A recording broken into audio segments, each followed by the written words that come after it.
안녕하세요. 세금 보고 시즌 다들 좀 머리 아프시죠? 여러분이 보내주신 그 IRS 자료들을 보니까요. 와, 정말 챙겨야 할 서류가 한두 개가 아니더라고요. 오늘은 이 복잡한 서류 준비 어떻게 하면 좋을지 좀 명쾌하게 분석해보는 시간 갖겠습니다. 특히 작년 세금 보고서, 그러니까 그 prior year's tax return이 올해 얼마나 중요한지 거기에 좀 주목해 볼게요. 자, 한번 시작해 볼까요? 네, 반갑습니다.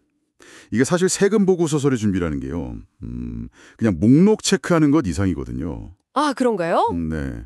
정확성은 뭐 기본이고 이걸 통해서 작년이랑 비교해 보면서 혹시 놓친 공제는 없는지 또 올해는 뭐가 달라졌는지 이런 걸 파악하는 기회가 되는 거죠. 특히 말씀하신 대로 prior year's tax return, 이 작년 보고서는 올해 보고할 때 정말 나침반 같은 역할을 합니다. 나침반이라. 그거 흥미로운데요. 그럼 뭐부터 볼까요? 가장 기본적인 개인정보부터 짚어보죠. 네, 좋아요. 본인하고 부양가족의 소셜 시큐리티 넘버, 보통 SSN이라고 하죠. 아니면 Individual Tax ID Number, ITIN. 이거 필수고요. 그렇죠. 환급받을 은행 계좌번호랑 라우팅 번호, 이것도 미리 알아둬야 하고요. 바로 그 지점인데요. 여기서 작년 보고서가 중요해집니다. 특히 작년에 전자보고, 즉 E-파일을 하셨다면요. 네, 이 파일이요. 네. 그 작년 세금 보고서에 딱 기록되어 있는 Adjusted Gross Income, 그 AGI 정보요. 그거랑 직접 설정하신 Self-Select 핀 번호, 이게 필요할 확률이 꽤 높아요. 아, AGI랑 핀 번호. 네. 그리고 혹시 IRS에서 Identity Protection 핀, 그 IP 핀을 받으셨으면 당연히 그 번호도 필요하고요. IRS 자료 보면 생각보다 이 정보들이 딱 맞지 않아서 전자보고가 거부되는 경우가 많다고 하거든요. 헐, 정말요? 그냥 확인용인 줄 알았는데. 그래서 작년 보고서를 잘 보관하고 이 숫자들을 정확히 아는 게 빠르고 정확한 처리를 위한 첫걸음인 셈이죠. 아, 그리고 이름이나 주소 바뀌었으면 IRS랑 사회보장국, SSA에 미리 업데이트하는 것도 잊지 마시고요. 와, 그렇군요. 작년 AGI나 핀이 실제 처리 속도에 바로 영향을 준다니 이거 꼭 기억해야겠네요. 그럼 다음 단계로 넘어가 볼까요? 소득 증명 서류. 직장인이면 가장 익숙한 게 있죠. 폼 W2. 네, 맞습니다. 고용주가 주는 임금이랑 세금 명세서 W2가 기본이죠. 근데 소득 종류가 다양하잖아요. 그래서 폼 1099 시리즈도 잘 챙겨야 합니다. 1099이요? 종류가 많던데요? 네, 그렇죠. 예를 들어 은행이자는 1099 TINT, 배당금은 1099 DIB, 이런 투자 관련 소득 양식이 있고요. 또 요즘 많으신 프리랜서나 독립계약자분들 수입은 1099 NEC나 1099 MISC 이걸로 받으실 거고요. 아, NEC랑 MISC. 네. 실업수당 같은 정부지원금은 1099G, 또 온라인 플랫폼이나 페이팔 같은 걸 통한 수입은 1099K, 이것도 확인하셔야 하고요.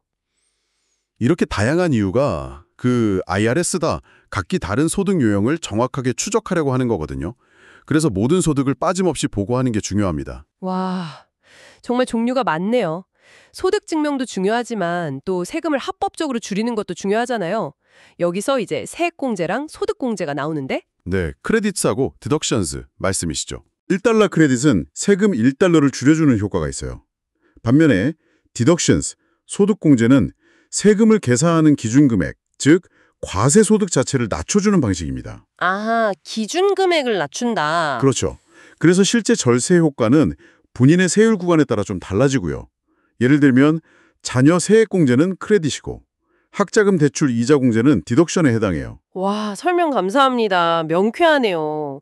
그럼 이런 공제 혜택 받으려면 서류가 또 필요하잖아요. 당연하죠. 증빙이 중요합니다. 예를 들면 자선단체 기부금 영수증, 또 교육비 낸 거 증명서, 폼 1049T 같은 거요.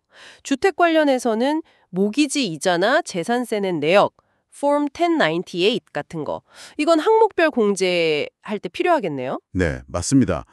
거기다 추가로요. Health Savings Account, HSA라고 하죠. 거기에 돈 넣은 내역, 폼 549SA, 또 의료비 지출 내역도 항목별 공제 시에는 중요하고요. 단, AGI 기준 넘는 금액만 해당돼요. 그리고 전통적 IRA 같은 은퇴계좌 납입증명서, 이런 것들도 잘 챙기셔야 합니다. 네네. 여기서 다시 한번 또 작년 보고서, prior year's tax return의 중요성이 나옵니다. 아, 또요. 어떻게 연결되죠? 작년 보고서랑 비교를 해보는 거예요. 올해 새로 적용할 수 있는 공제 항목은 없는지, 혹은 작년에 공제를 다 못 받고 2월 된 혜택, 그걸 carryovers라고 하거든요. 캐리오버스요. 네, 예를 들어 뭐 투자 손실 같은 거요. 이런 게 없는지 반드시 확인해야 합니다. 작년 기록을 봐야 이런 걸 놓치지 않고 챙길 수 있거든요. 아주 유용하죠. 아하, 작년 기록이 단순히 과거 자료가 아니라 올해 절세 포인트를 찾는 단서가 되는 거군요. 바로 그거죠. 자, 그럼 오늘 저희가 분석한 내용 슬슬 정리해 볼까요? 성공적인 세금 보고를 위해서는 일단 정확한 개인정보와 은행정보가 필요하고 또 작년 보고서에서 확인해야 하는 AGI나 핀 같은 인증정보도 중요하다는 거. 네, 인증정보. 그리고 W-2나 각종 199 양식으로 모든 소득을 다 증명해야 하고요.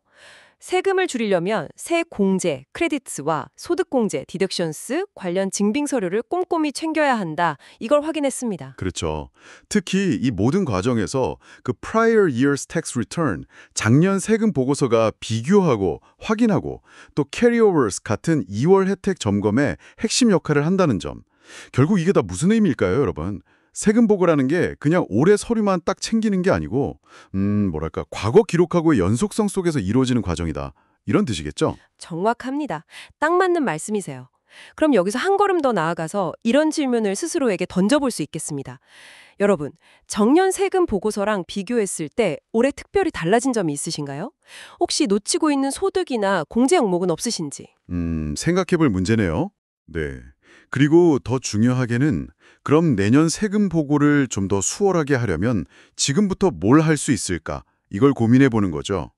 예를 들어서 관련 영수증이나 기록들을 연중 내내 그냥 한 곳에 꾸준히 모아두는 뭐 그런 자신만의 시스템을 만들어 보는 건 어떨까요? 와, 그거 아주 현실적이고 중요한 제안인데요.